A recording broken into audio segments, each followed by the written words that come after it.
GETTYMrs May is faced with pressure in Britain. The deadlocked talks are expected to be the last item discussed at the two-day Council of European Leaders that starts in the Belgian capital on Thursday. She already knows their answer, yet the Prime Minister will have to count down the hours within the bizarre egg-shaped architecture of the EU's Europa building until the official pronouncement. Brexit is not even mentioned in the draft agenda for the summit and has been effectively relegated to the any other business section of proceedings. We know it is going to be a big note to advancing the talks, but they do like to spin these things out, one senior Downing Street source told me. At the end of the long wait, Mrs May will be sent away to come up with a bigger offer for Britain's EU divorce payment than the £18 billion currently on the table. Government insiders suspect the political weakness of German Chancellor Angela Merkel, since her vote was squeezed in the country's general election last month, could create a further drag on the Prime Minister's push for a deal with Brussels. We don't know how long it will take for Merkel to put a coalition government together, one cabinet minister told me.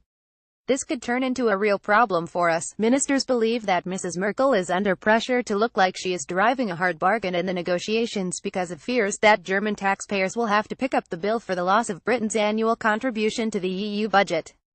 Getty Brussels next week may just be the start of Theresa May's troubles, says May Hall, yet they suspect the German Chancellor is ultimately most concerned about the possibility of the UK quitting the EU without a deal and not paying any exit fee as a result. Mrs Merkel's money worries, they hope, increase Mrs May's chances of winning the EU trade deal she craves. That is why the Prime Minister's allies were so enraged by Chancellor Philip Hammond this week, raising doubts about the government's willingness to spend cash on preparing the country for the possibility of the Brexit talks collapsing. Hammond needs to behave and stop undermining our position in the negotiations.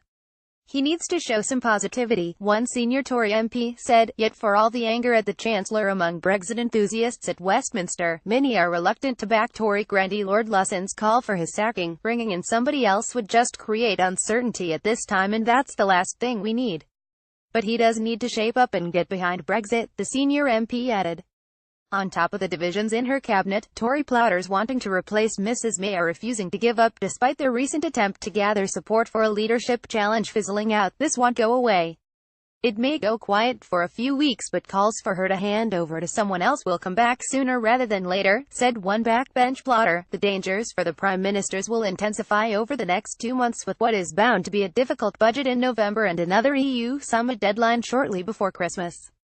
By then, she will face intense pressure from Tory Brexiteers to walk out of the Brussels talks if the EU remains intransigent. At the same time, she knows she will have no chance of the Commons backing a no-deal outcome. It means her survival in office could well depend on her securing that agreement.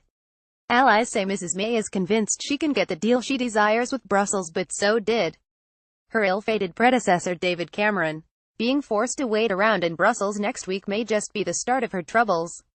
Fewer than 5 months into the current parliament, some opposition MPs are beginning to wonder out loud why they bother to turn up at Westminster at all. Labour, Lib Dem and SNP folk who had expected to be vastly empowered by Theresa May losing her majority are finding life just as frustrating as ever. An emergency Commons debate this week heard a string of complaints that Tory ministers do not take their political foes on the other side of the chamber seriously. It was held in response to the government's decision not to order Tory MPs to turn up and vote against every opposition motion, as such measures are non-binding. The result is that government defeats are becoming virtually routine in the Commons while being shrugged off as meaningless by the Prime Minister and her team. Lib Dem MP Alistair Carmichael, who triggered the debate, wondered whether such behaviour by the government had reduced Opposition Day debates in the Commons to the status of debating society events. Getty Jeremy Corbyn's troops have been behaving like victors, says Hallie. I'm sad to say that this government does not welcome scrutiny by Parliament but rather seeks to avoid it, he said. The Tory refusal to be drawn into the opposition battles was a canny tactical decision given the current parliamentary arithmetic. Tory backbenchers welcome not being forced to take part in dozens of votes. The hope is that by only whipping Tory MPs into the divisioned lobbies on important government business, they are less likely to get worn down. Tory whips want to focus on the big parliamentary battles and not get drawn into pointless skirmishes. Labour MPs are particularly disgruntled at their usual string of motions condemning virtually every area of government activity as savage attacks on working people are being treated with undisguised nonchalance. Yet their resentment only reveals their frustration at being out of power.